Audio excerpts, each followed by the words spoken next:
special segment time, and this is the Matt Larkin show. I stole the show at the World Juniors a couple weeks ago, but this time it's all top 300 noteworthy players. So where do you want to start? Yes, the top 300 will be dropping on Thursday. So if you're listening to this podcast before February 1st, it'll be coming out on the Thursday. But we're previewing it with some of my hotter takes in terms of the players that I know are locked into certain spots. So first, I want to talk about the decision at number one, which is kind of funny. It's like I'm literally at the top of the list and I'm already struggling to make a call. But I think it's actually an interesting debate. Conor McDavid versus Nathan McKinnon at number one. McKinnon has earned number one overall player status with what he's done this year. He's an absolute horse. He shoots the puck a ton as well, just dominating the league, on pace for, I think last I checked, it was 130 or at least 130 points. But Nathan McKinnon has missed at least 8 games in each of his previous 4 seasons. And Connor McDavid coming on strong, of course. Oilers have won 16 straight. He's got 51 points in his past 27 games. And these rankings are for the rest of the season. I'm using McKinnon's injury history as a tiebreaker. He just always gets nicked up. And it hasn't happened this year, but it typically does. So that's why I break that tie and put McDavid number one. Little bit of disrespect to Nathan McKinnon, despite his amazing work. I have him in number 2. So higher than I had him at the start of the season, but not number 1. I will say that the guy I'm facing this week, Mariano, he's got Nathan McKinnon, and every week I try to acquire him, whether it's throwing Jordan Eberle at him or Colton Parayko, these superstar guys that should be able to get Nathan McKinnon back in a trade. He keeps declining it. Would you suggest that he trades Nathan McKinnon to me? I would. I think you could get a crazy haul for Nathan McKinnon. Like right now, imagine you can get Leon Draisaitl plus something else for Nathan McKinnon. I think that's the type of deal you want to explore, because especially if Colorado keeps winning and they're in a comfortable playoff spot, what if they need to rest McKinnon at one point down the stretch? He gets nicked up. They want him healthy for the playoffs. I can see that happening. It's kind of like in Evgeny Malkin's prime years. He always missed, 10 games, 12 games. They kept him fresh for the playoffs. I think McKinnon is eventually going to settle into that type of existence. All right, so Mariano, he ignored Leon Draisaitl. He said Jordan Eberle for Nathan McKinnon straight up.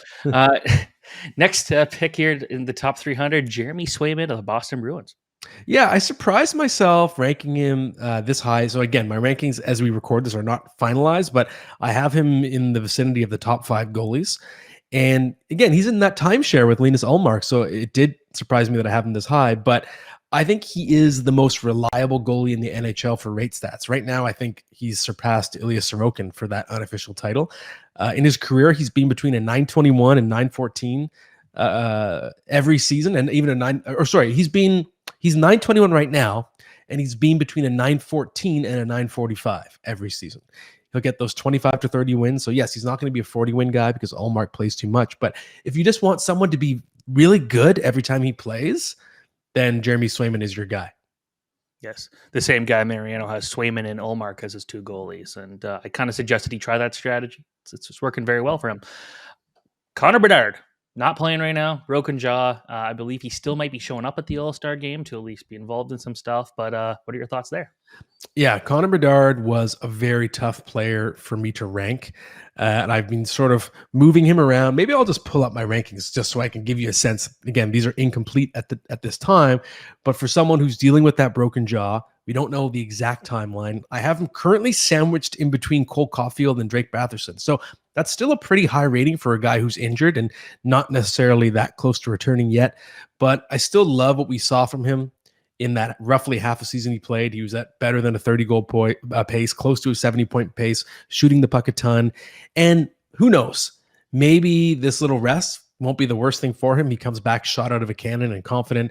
I don't expect him to be tentative going forward. He's such a competitor. He's strong as a bull. So I do think he'll be the best rookie going forward once he comes back. And I've kept his rating reasonably high because of that. Yep, I agree with that. I have him. I'm holding on to him as a keeper, but I really would love to drop him because he's like my worst player I have, basically, which is a great situation to be in when Conor Bedard's your worst player, because that will not be the case for very long. But we like to. I was a little bit evil when I put together how our pool was going to be, and being a minus player really hurts you. Unfortunately, Bedard is a very heavy minus player playing on the Chicago Blackhawks, so that happens. All right, Evan Bouchard of the Edmonton Oilers. Yeah, Evan Bouchard. So as of now, I have him as a top 3 fantasy defenseman for the rest of the season. And going in, the hype for him was pretty high. I think he's met those expectations in every way from a fantasy perspective. He is that point per game stud, give or take roughly a point per game, power play points, part of this rolling Oilers offense. And really, it's like, okay, Cale Makar, Quinn Hughes, who's the next defenseman that you take over Evan Bouchard for the rest of this season? I don't know if there's another one. Before the season, I would have said Rasmus Dahlin or Amir Heiskanen, maybe Dougie Hamilton. It goes on and on. But right now, Bouchard, to me, even ahead of Adam Fox, I have him as the number 3 fantasy defenseman, and I feel pretty confident about that. Okay. And to wrap this up, a guy you just wrote about on dailyfaceoff.com, you should definitely be taking a look at that. And that is Nashville Predators goalie, for now, Juuse Saros. Yes. So this has not been Saros' best year, and I know this as a Saros owner. It's been probably his worst season as a starter. He's been fighting just to stay at the 900 mark in terms of save percentage, but we know that he's capable of going on these otherworldly runs, and he often does so in the second half. So I'm not too worried about him even in the present. But the main reason why I have him ranked fairly generously, still comfortably in the top 10 among my goalies, is I still think it's possible he gets traded. I know that Barry Trotz told Daily Faceoff's own Frank Saravalli a few months ago that Saros is not available, but things can change. And Yaroslav Askarov is playing so well in the AHL, as we've discussed on this show already. He's kind of forcing the issue, and it might be time to hand him the keys, and you can just get a real haul if you make Saros available. There are some teams that are real contenders that really need help in net. I'm looking at someone like the Carolina Hurricanes. If the Devils can get back in the hunt, he's a possibility. Saros has that extra year left on his deal. So the reason why I'm very bullish on Saros, one, he's still a great goalie, but two, he could land himself in a really exciting fantasy situation before the season's up, and he could be a real difference maker in your fantasy playoffs. So he's someone to watch very carefully. Now, goalies are very rarely traded at the trade deadline. Like, what was the last impact one? Ryan Miller, maybe? And that was like 10-ish years ago. Do you think he's traded?